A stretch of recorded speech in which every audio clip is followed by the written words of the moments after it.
A história nos ensina que o rei Jesus nasceu na época do imperador César Augusto.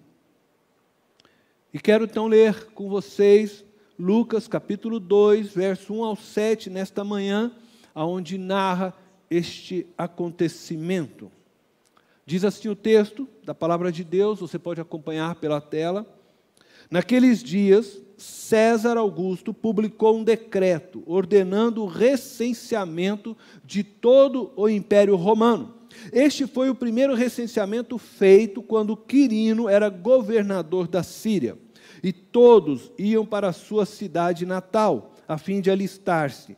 Assim, José também foi da cidade de Nazaré da Galiléia para a Judéia, para Belém, cidade de Davi, porque pertencia à casa e à linhagem de Davi. Ele foi a fim de alistar-se com Maria, que lhe estava prometida em casamento, e esperava um filho. Enquanto estavam lá, chegou o tempo de nascer o bebê, e ela deu à luz o seu primogênito, envolveu-o em panos e o colocou numa manjedoura, porque não havia lugar para eles na hospedaria. Amém? Esse recenseamento foi uma obra muito grande, porque o Império Romano ele era imenso. O Império Romano dominava quase todo o mundo, então conhecido da época. César Augusto, o imperador, ele queria alistar o povo para facilitar a cobrança de impostos.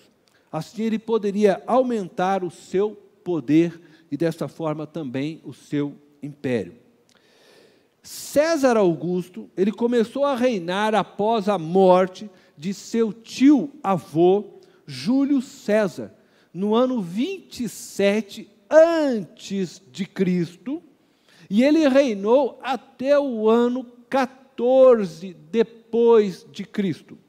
Ele foi um sábio administrador e famoso organizador do Império Romano, especialmente das forças militares e da sua guarda pessoal. Como imperador, ele ganhou muitas batalhas e conquistou muitas terras para o seu império. Ele foi um grande imperador e um excelente administrador, sendo dessa forma estimado por muitos no império. Criou um sistema de governo que os seus súditos o respeitavam.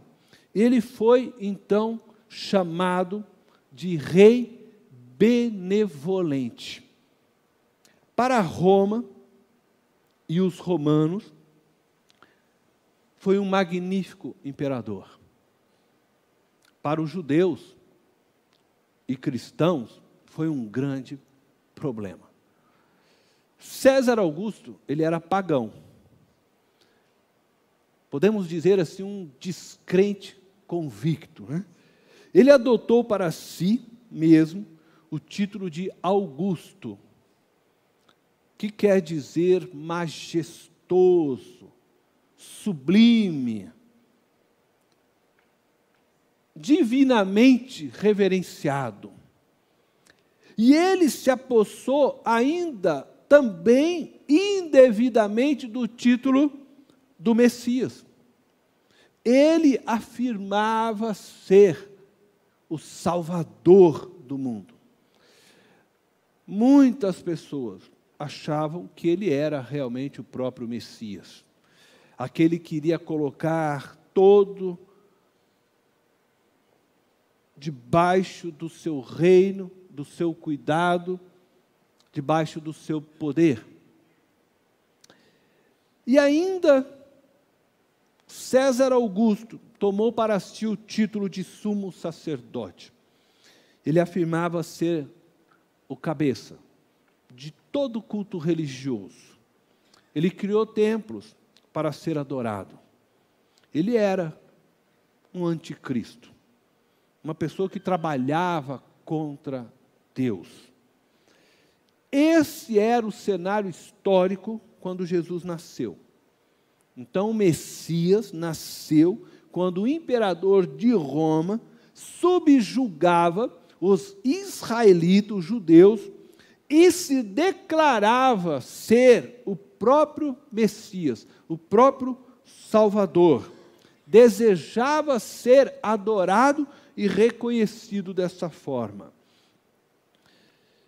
O imperador César Augusto, ele desejava também colocar todas as pessoas e todos os reinos possíveis debaixo do seu poder, do seu controle. E é por isso que ele decreta o recenseamento. Ele queria saber quem eram as pessoas do seu império, onde elas moravam, quanto elas ganhavam, se elas possuíam propriedades ou não, quantos filhos elas tinham. Com isso, ele pretendia era ter um controle melhor sobre os impostos arrecadados e o domínio sobre todas as regiões que o seu império alcançava.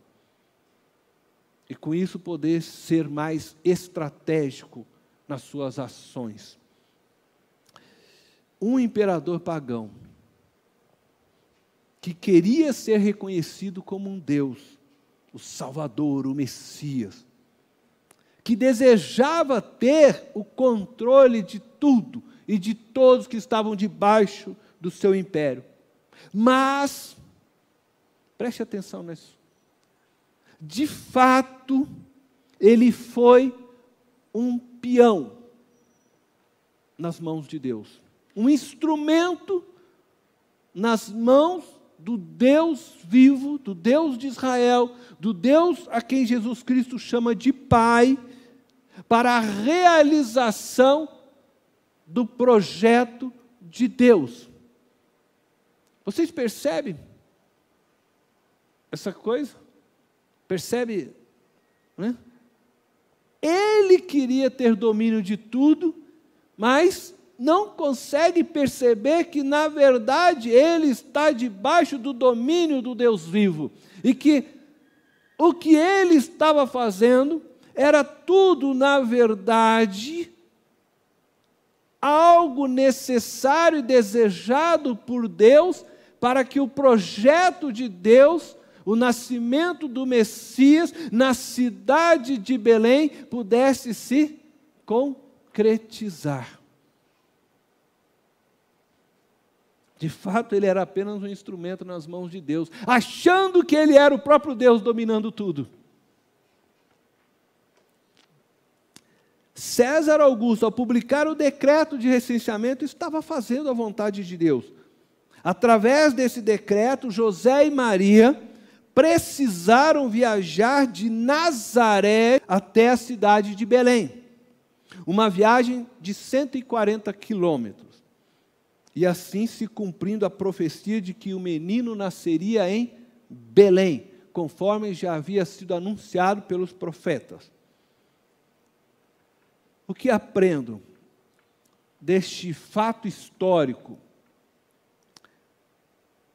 Eu tiro duas lições. Primeira, somente Deus é Deus. Somente Deus é soberano. Deus mostrou ao mundo que só Ele é Deus que tem controle de toda a história nas mãos, que governa todas as coisas, inclusive o coração e o pensamento dos homens, para mover um imperador chamado César Augusto para realizar aquilo que era necessário para a concretização do projeto que Deus já havia anunciado e profetizado. Só Deus pode fazer estas coisas. Só Ele merece, portanto, toda a honra, toda a glória e adoração. César Augusto era só um homem que estava sonhando demais. A segunda lição que eu aprendo é melhor me unir a Deus e ao seu projeto do que tentar viver os meus projetos. César Augusto tentou fazer o seu nome grande, viveu para os seus projetos pessoais. Ele trabalhou, ele se esforçou para que todos reconhecessem ele como Messias, como Salvador, para que todos o cultuassem. Ele estava preocupado com a sua imagem, com o seu projeto pessoal de reino. Mas, por não ter se unido a Deus e reconhecido quem de fato ele era, e que só era homem, e que era um pecador, por ter vivido tentando construir o seu próprio reino, o final da história é que ele não desfrutará do projeto do reino de Deus, no qual ele acabou sendo instrumento para a própria concretização da vontade de Deus. E por isso, o seu destino é a morte eterna. Porque quis ser o próprio Deus, em vez de se colocar como servo de Deus. Por isso eu aprendo que melhor é me unir a Deus e ao seu projeto do que tentar viver os meus projetos. Por outro lado, todo aquele que se une a Deus e ao seu projeto em Jesus, este viverá e desfrutará da vida eterna, pois todas as coisas cooperam para o bem daqueles que amam a Deus. Embora eu goste muito desse texto, eu quero dizer uma coisa desse versículo. Eu vou abrir aqui um parênteses. Pois todas as coisas cooperam para o bem daqueles que amam a Deus. Isso significa dizer que Deus age em todas as coisas, sejam elas boas ou más, com o fim de que sua igreja se torne pronta para o noivo. Não trata este verso de que todas as coisas cooperam para o nosso bem individual, como muitas vezes nós tentamos, fazer com que ele se encaixe nisso. O texto está dizendo que Deus está no controle de todas as coisas macros da história deste mundo, trabalhando por todos os santos, para que o seu plano, o seu projeto, o seu reino, aquilo que ele sonhou desde antes da fundação do mundo, se estabeleça, se realize. Portanto, eu afirmo, é melhor estar unido a Deus e desfrutar da vida eterna que está prometida em Cristo Jesus.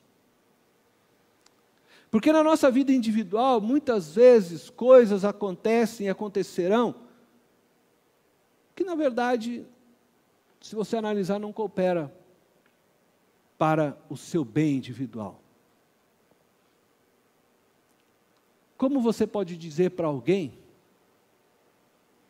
que ver o seu filho, sua filha, tendo que enfrentar uma luta contra um câncer, é algo bom? Isso é a vontade de Deus para a tua vida. Isso vai cooperar para o bem da sua vida. Como você pode dizer para alguém cujo filho se acidentou e faleceu, e dizer para ele que, meu irmão, não se preocupa, porque todas as coisas cooperam para o bem daqueles que amam ao Senhor? Há coisas que estão fora da nossa alçada, e as coisas que não há respostas, e nós precisamos admitir que não temos as respostas. mas que você não pode pegar um verso deste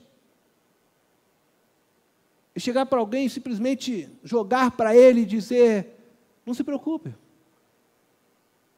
pois todas as coisas cooperam para o bem daqueles que amam a Deus. E se a pessoa pular em você e te esgoelar, você diga para ele: pode me esgoelar, porque todas essas coisas cooperam para o bem daqueles que amam a Deus.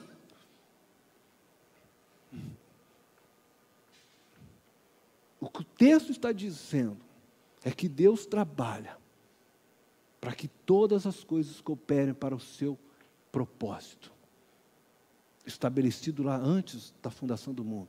Portanto, não pegue versos em pedaços, leia o contexto, entenda o que Paulo está dizendo dentro de todo o contexto. Bom, fecho aqui volto para nós, para o Natal.